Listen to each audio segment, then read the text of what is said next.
মাছের মাথা দিয়ে সবজি। তো কড়াইয়ে তেল দিয়ে দিই, তেলটা গরম হচ্ছে, আর এখানে মাছের মাথাগুলো নিয়ে নিয়েছি। তো সামান্য পরিমাণ হলুদ, লবণ হলুদটা দিয়ে দিলাম, মাখিয়ে নিচ্ছি।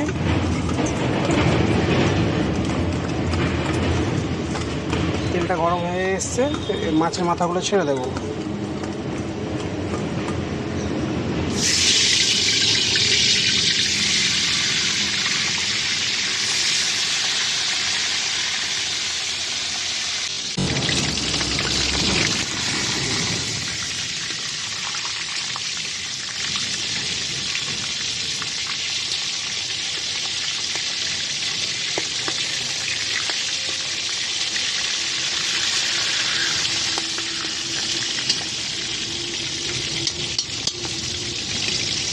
এইটুকু ভাজা হয়ে গেলে মাছটাকে তুলে নেব।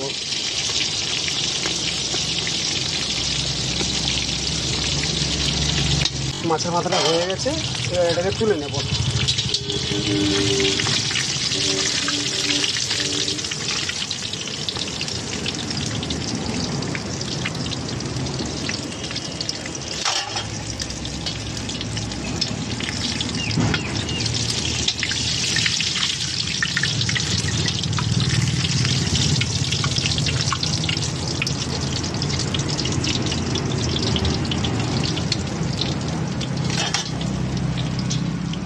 নিয়েছি, এবার সবজিগুলো নিয়ে ফোড়নটা দিয়ে দেবো।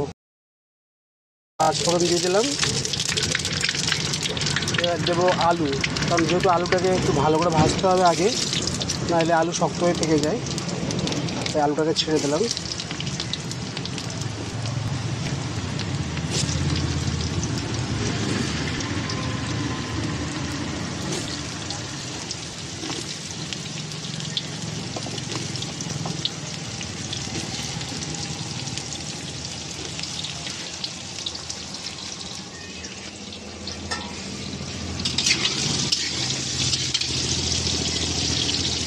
হয়ে গেলে আলুটা একটু ভেজে নিই।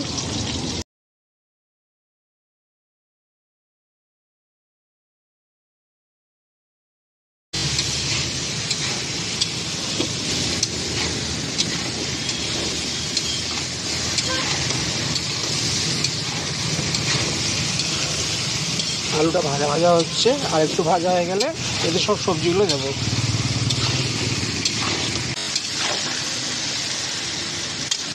এবার এতে সব সবজিগুলো দেবো।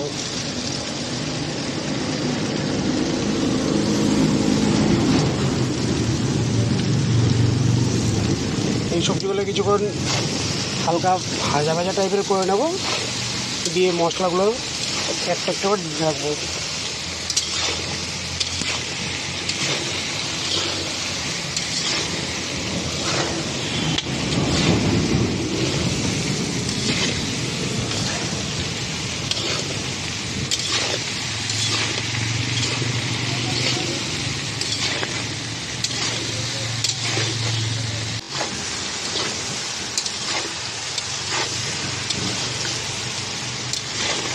এটা আমার হালকা ভাজা ভাজা হয়েছে, তো এর মধ্যে আমি লবণ দেবো,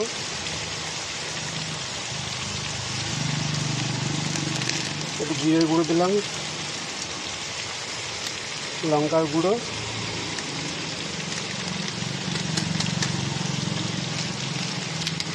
হলুদ হালকা, শুধু হলুদটা দেওয়া ছিল আগে থেকেই। তো এগুলোকে সব নেড়ে একটু ঢেকে রাখবো।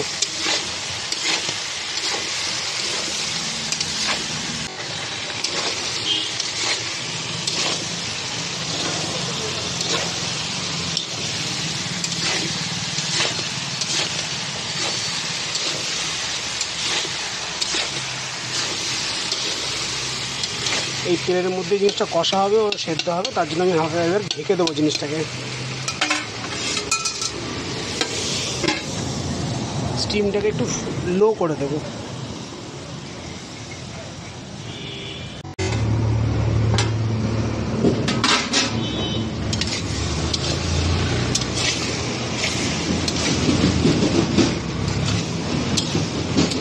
আমার সবজিটা সিদ্ধ হয়ে এসছে, এবার আমি এর মধ্যে মাছের মাথা আর সামান্য পরিমাণ জল দিয়ে দেবো, দিয়ে ঢেকে দেবো।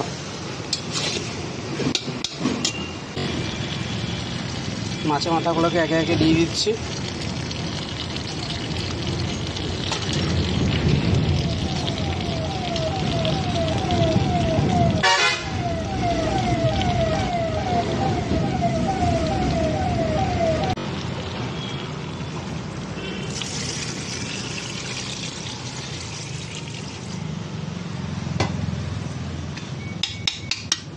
এবার এটাকে ঢেকে দেবো।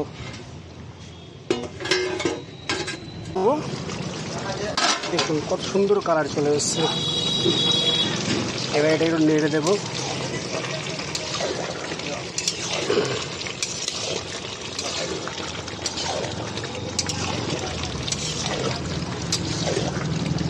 আবার একটু ঢেকে দেবো নেড়ে চেড়ে, যাতে সবজিগুলো সব সেদ্ধ হয়ে যায়। আর মাছের মাথার যে ফ্লেভারটা আছে, মানে টেস্ট, সেটা যেন বেরিয়ে আসে।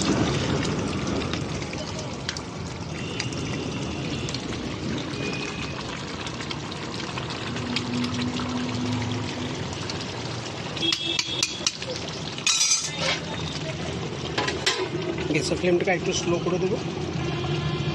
এটা হয়ে এসছে, তো এতে সামান্য পরিমাণ চিনি দিয়ে দিলাম, লবণ দিয়েছি যেহেতু লবণটা কম ছিল। আর এটা একটু নেড়ে নিয়ে এর মধ্যে ঘি দিয়ে নামিয়ে নেব।